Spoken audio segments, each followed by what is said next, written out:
Hello everyone, welcome back to my channel. मैं हूं आपका कनेडियन दोस्त और आज की वीडियो में मैं आपको बताने वाला हूं सम ऑफ द रीजंस जिसकी वजह से इंटरनेशनल स्टूडेंट्स को भी फ्लाइट बोर्ड करने से मना कर दिया जा रहा है ड्यूरिंग कोविड-19। जी हाँ, मैंने बोला स्टूडेंट्स को भी मना किया जा रहा है। तो जी लास्ट वीडियो के अंदर मैंने एक्सप्लेन किया था कि कैसे आप चेक कर सकते हो whether you are eligible to go to Canada or not. तो उसके अंदर मैंने एग्जाम्पल दिया था काफ़ी visitor visa and worker visa वालों का जिनको बोर्ड नहीं करने दी गई थी फ्लाइट। तो उस वीडियो के ऊपर मुझे काफ़ी सब्सक्राइबर्स ने मैसेज किया जिसके अंदर उन्होंने बताया कि भाई हम इंटरनेशनल स्टूडेंट्स हैं, हमें भी नहीं बोर्डिंग करने दी गई। तो जी काफ़ी रीजंस मुझे पता चले जिसकी वजह से इंटरनेशनल स्टूडेंट्स को भी प्रॉब्लम आ रही है, जिनकी वजह से उनकी फ़्लाइट कैंसिल हो रही है और वो जा नहीं पा रहे।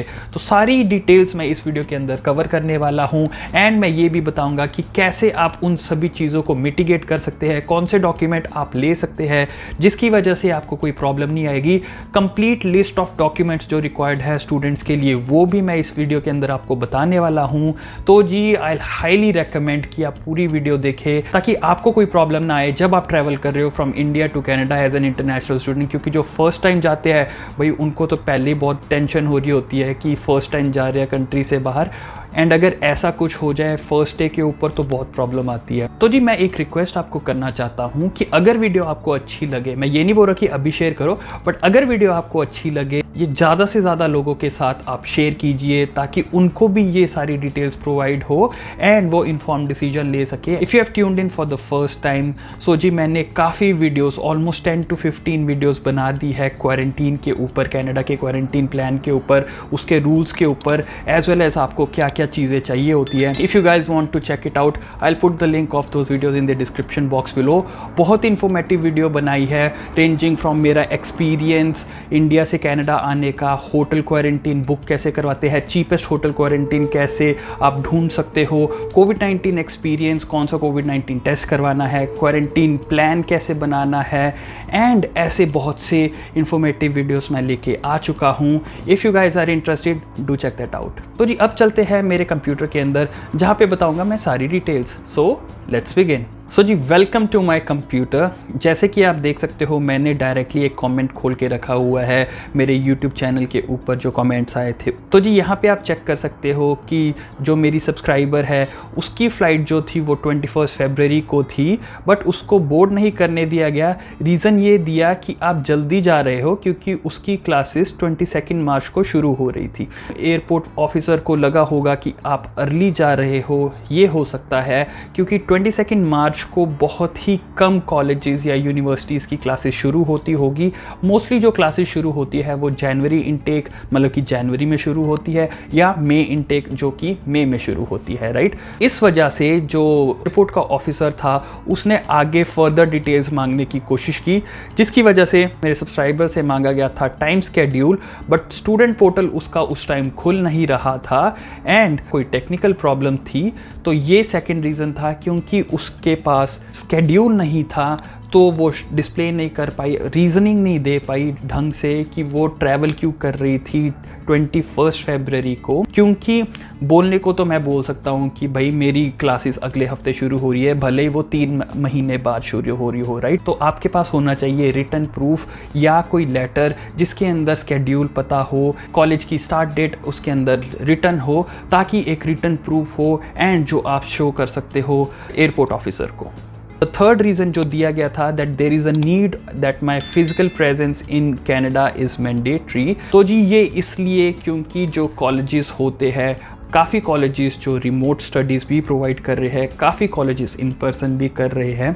अगर तो आपके ऑफर लेटर के ऊपर लिखा हुआ है कि वो इन पर्सन कोर्स है जिसके लिए आप रजिस्टर किए हो तो आप अलाउड हो, बट अगर आपके ऑफर लेटर या जो स्टूडेंट वीज़ा के डॉक्यूमेंट्स है उसके ऊपर अगर रिमोट लर्निंग लिखा है या ऑनलाइन क्लासेस लिखा हुआ है तो प्रॉब्लम हो सकती है। तो उस केस के अंदर स्टूडेंट्स को अलाउ नहीं किया जा रहा। तो जी ये था फर्स्ट एग्जाम्पल। सेकेंड एग्जाम्पल के अंदर अगर हम चलते हैं तो जी ये है, तो इसके अंदर आप चेक कर सकते हो कि जो इस सब्सक्राइबर की फ़्लाइट थी वो 5 जनवरी की थी, उस पर भी उनको मना कर दिया गया क्योंकि उन्होंने जो अपना ऑफ़र लेटर था वो दूसरे कॉलेजेस से ले लिया था, बेसिकली उन्होंने कॉलेज स्विच कर लिया था एंड DLI अपडेट नहीं की थी अपने स्टूडेंट वीज़ा या स्टूडेंट डॉक्यूमेंटेशन, स्टूडेंट परमिट के ऊपर। उसकी वजह से उनको प्रॉब्लम आई और उनको बोर्डिंग नहीं करने दी गई। तो जब भी आपको स्टूडेंट परमिट या स्टडी वीज़ा मिल जाता है तो जब तक आप कनाडा फ्लाई ना करें आपको स्विच नहीं करना होता। जब आप कनाडा आ जाए आपके पास होता है ऑप्शन कि whether you want to switch or not. उसके लिए अगेन आपको new study visa and study permit issue करवाना पड़ता है। सेम इज़ द केस अगर आप इंडिया में हो but because the person was still in India, उसने कनाडा में ट्रैवल नहीं किया था, जो ऑफर लेटर के ऊपर DLI नंबर था वो मैच नहीं हो रहा था स्टूडेंट वीज़ा के ऊपर एंड स्टडी परमिट के ऊपर, तो इस वजह से ये रीज़न था कि ये वाला जो सब्सक्राइबर था उसको नहीं ट्रैवल करने दिया गया। सो ये मेक श्योर करें कि आपके कॉलेज का जो DLI नंबर है वो कंसिस्टेंट है थ्रू आउट योर डॉक्यूमेंटेशन। ये था सेकंड सब्सक्राइबर और सेकंड एग्जाम्पल। अब चलते हैं थर्ड एग्जाम्पल के ऊपर। यहाँ पे चेक कर सकते हो कि जो मेरे सब्सक्राइबर की वाइफ थी वो 25 नवंबर को आए थे एंड उनकी रिटर्न फ़्लाइट थी 5 जनवरी की एयर इंडिया। अगेन इसके अंदर भी वही प्रॉब्लम थी कि जो DLI था वो अपडेट नहीं किया था क्योंकि उन्होंने स्विच किया था अपना कॉलेज एंड वो प्रॉब्लम आ रही थी इनको भी, तो इसकी वजह से इनको बोर्डिंग करने ही नहीं दी गई। अब चलते हैं एक सेपरेट सब्सक्राइबर के पास जिन्होंने मुझे रीच आउट किया इंस्टाग्राम के ऊपर, तो वो लॉयलिस्ट कॉलेज के ऊपर है। तो उनको एज सच मना तो नहीं किया अभी बोर्डिंग के लिए क्योंकि उन्होंने फ़्लाइट बुक करवाई है अप्रैल के अंदर, बट ये प्रॉब्लम आ रही है कॉलेजेस के जो रेडीनेस प्लान यानी कि जो कॉलेजेस के क्वारंटीन प्लान के ऊपर। तो काफ़ी कॉलेजेस इसको मैंडेटरी कर रहे हैं कि आप अगर आ रहे हो तो हमारे पास ही रुकना पड़ेगा। काफ़ी सब्सक्राइबर्स के मुझे मैसेजेस आए कि काफ़ी कॉलेजेस उनको फोर्स कर रहे हैं क्वारंटीन प्लान लेने के लिए। तो दिस इज़ एन एग्जाम्पल जिसके अंदर ये लॉयलिस्ट कॉलेज का रेडीनेस प्लान वो शव कर रहे हैं इंटरनेशनल स्टूडेंट्स के ऊपर। तो जैसे कि आप यहाँ पे देख सकते हो, loyalist college readiness plan, all the students are required to arrange the remaining 11 days under supervision of Loyalist College as students are not permitted to quarantine on their own. You must obtain approval first that your arrival date can be accommodated before booking your flight to Canada by completing the online form on the website. So basically वो बोल रहे हैं कि अपनी flight book करवाने से पहले हमारा ये फॉर्म फिल करो। फॉर्म जब फिल हो जाएगा उसके हिसाब से हम बताएंगे कि कौन से टाइम पे रूम्स अवेलेबल है, उस रूम के अकॉर्डिंग तुम फ़्लाइट बुक करवाओ। तो जी ये पता नहीं क्यों कर रहे हैं कॉलेजेस वाले, क्योंकि अगर हम चेक करते हैं कोविड-19 का रेडीनेस प्लान canada.ca के ऊपर, तो यहाँ पे है roles and responsibilities of DLI college कि उनको क्या क्या करना चाहिए। तो जी उन्होंने यहाँ पे बोला है कि सभी जो उनकी सराउंडिंग है एज वेल एज जो इंटरनेशनल स्टूडेंट्स है या डोमेस्टिक स्टूडेंट्स है उनकी सेफ्टी के लिए उनको वो करना है। और जो उसका कोविड-19 रेडीनेस प्लान है वो डिस्क्राइब करना चाहिए कि how they will manage the mandatory 14 day quarantine, कि भाई स्टूडेंट्स जो है वो कैसे 14 डे क्वारंटीन करेंगे। वो सारा कुछ गवर्नमेंट ने बना दी है कॉलेजेस या यूनिवर्सिटीज़ की रिस्पॉन्सिबिलिटी। इस वजह से वो फोर्स कर रहे हैं सभी स्टूडेंट्स को कि वो उन्हीं का दिया गया क्वारंटीन प्लान ले, क्योंकि वो नहीं चाहते कि कोई भी पर्सन कहीं और क्वारंटीन करे। क्योंकि यहाँ पे आके बहुत लोग ऐसे ही करते हैं बोलते हैं कि हम सिंगल प्राइवेट रूम में रहेंगे बट रहना शुरू हो जाते हैं 2-3 लोगों के साथ। तो वो नहीं चाहते कॉलेजेस वाले, उनको भी पता है कि कैसे क्या क्या लूप होल्स है सिस्टम्स के अंदर, तो इसलिए वो मॉनिटर करना चाहते हैं स्टूडेंट्स को फॉर द फर्स्ट 14 डेज़। इस वजह से वो प्रॉब्लम क्रिएट कर रहे हैं एंड फोर्स कर रहे हैं सभी स्टूडेंट्स को। तो जी अगर हम बात करते हैं कि आपको क्या क्या डॉक्यूमेंट्स चाहिए होंगी जब आप ट्रैवल कर रहे होंगे from India to Canada as an international student, तो यहाँ पे आप चेक कर सकते हो these are all the documents you require. तो इसके अंदर लिखा गया है कि जब भी आप बॉर्डर सर्विसेज ऑफिसर को मिलेंगे तो वो आपको काफ़ी चीज़ें क्वेश्चंस पूछेंगे कि आपका रीज़न क्या है, आप क्यों यहाँ पे ट्रैवल करना चाहते हो। आपके पास होना चाहिए एक वैलिड पासपोर्ट, राइट। उसके साथ आपके पास होना चाहिए लेटर ऑफ इंट्रोडक्शन। तो लेटर ऑफ इंट्रोडक्शन बेसिकली क्या होता है, जो वीज़ा ऑफिस ने आपको भेजा होगा जब भी आपका स्टडी परमिट अप्रूव किया होगा उसके उन्होंने उसके अंदर बेसिकली वो प्रोवाइड करते हैं वर्क परमिट एंड का reference number and other details. तो अगर हम ग्लॉसरी के अंदर जाते हैं कि लेटर ऑफ इंट्रोडक्शन क्या होता है, तो जैसे कि आप यहाँ पे चेक कर सकते हो, ये डॉक्यूमेंट सेंड होता है वीज़ा ऑफिस के थ्रू। जब आप स्टडी परमिट या वर्क परमिट अप्लाई करो तो बेसिकली आपको ये वाला लेटर ऑफ इंट्रोडक्शन लेके जाना होता है अपने साथ। इसके अलावा आपको सभी डॉक्यूमेंटेशन चाहिए होती है स्कूल की। फॉर एग्जांपल आपका लेटर ऑफ एक्सेप्टेंस, आपका ऑफर लेटर, आपकी GIC एंड और भी सारी जो इन्फॉर्मेशन आपने प्रोवाइड की होती है या आपको दी होती है कॉलेज ने, वो भी आपको इसके साथ लगानी पड़ती है। As well as proof of money कि आपके पास इनफ मनी है कि आपको कोई प्रॉब्लम नहीं आएगी, तो वो बेसिकली हो जाता है आपका GIC, जो कि $10,000 आपने स्कॉशिया बैंक या ICICI बैंक या CIBC में करवाई होगी। उसके अलावा आप थोड़ा सा कैश भी लेके जा सकते हैं अप टू $10,000। $10,000 से थोड़ा कम ही लेके जाना, नहीं तो उसको डिक्लेयर करना पड़ता है, राइट। देन उसके अलावा कोई और लेटर ऑफ रेफरेंस या कोई और लेटर या डॉक्यूमेंटेशन, फॉर एग्जांपल अगर आप मॉन्ट्रियल जा रहे हैं तो आपको CAQ चाहिए होगा। ऐसे ही अलग अलग प्रोविंसेस एंड कॉलेजेस के डिफरेंट रेफरेंस लेटर्स हो सकते हैं, तो वो भी आपको चाहिए होते हैं, उसको मत भूलना। Last but not the least होना चाहिए study permit and study visa. तो ये हो गए सभी डॉक्यूमेंट्स जो आपको चाहिए होंगे।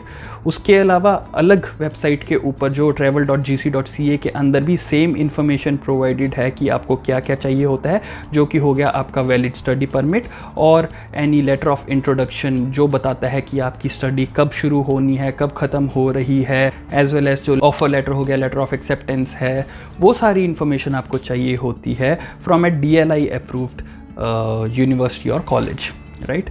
एंड प्रूफ ऑफ फंड्स तो मैंने जैसे अभी आपको बताया वो चाहिए होंगे। अब बात करते हैं कि if you can't provide any of the required documents, for example let से आपकी जो फ्लाइट है वो 2 दिनों बाद है एंड अब आप चेंज नहीं कर सकते अपना स्केड्यूल एंड कैंसिल तो आप करवा ही नहीं सकते, राइट। आपको रिस्क लेना पड़ेगा, जाना पड़ेगा, बट आपको सब कुछ एक्सप्लेन करना पड़ेगा लेटर के ऊपर कि भाई आप क्यों जो डॉक्यूमेंट्स है जो रिक्वायर्ड थे वो नहीं ले पाए। फॉर एग्जांपल अगर आपके पास कॉलेज का रेडीनेस प्लान नहीं है तो आप रीज़न दे सकते हो कि क्यों आपके पास नहीं है।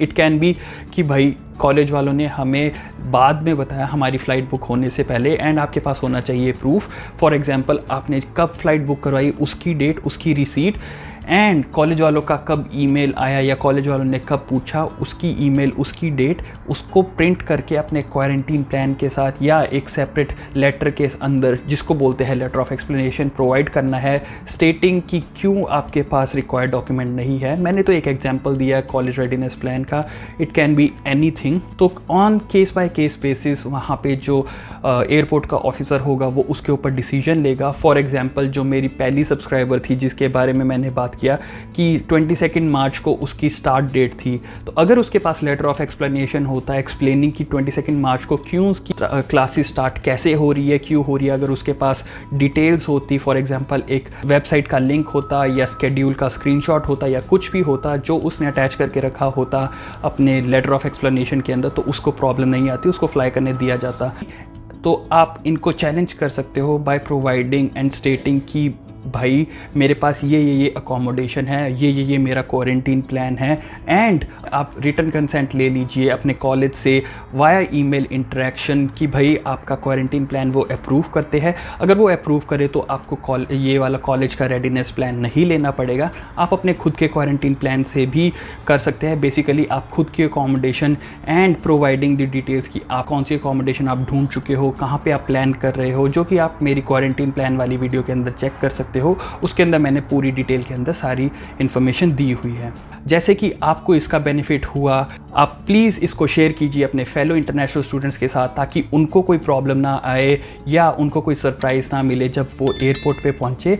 वीडियो अच्छी लगी हो तो लाइक भी कर दीजिए, अच्छा सा एक कमेंट भी कर दीजिए एंड सब्सक्राइब करना ना भूलना, क्योंकि ऐसे कंटेंट एंड इन्फॉर्मेटिव वीडियोस मैं लेके आता रहता हूँ। Make sure to subscribe as well as hit the notification bell ताकि आपको अपडेट मिलता रहे जब भी मैं अपलोड करूँ। Thank you for watching this video till the end. Stay safe and I'll see you in the next one.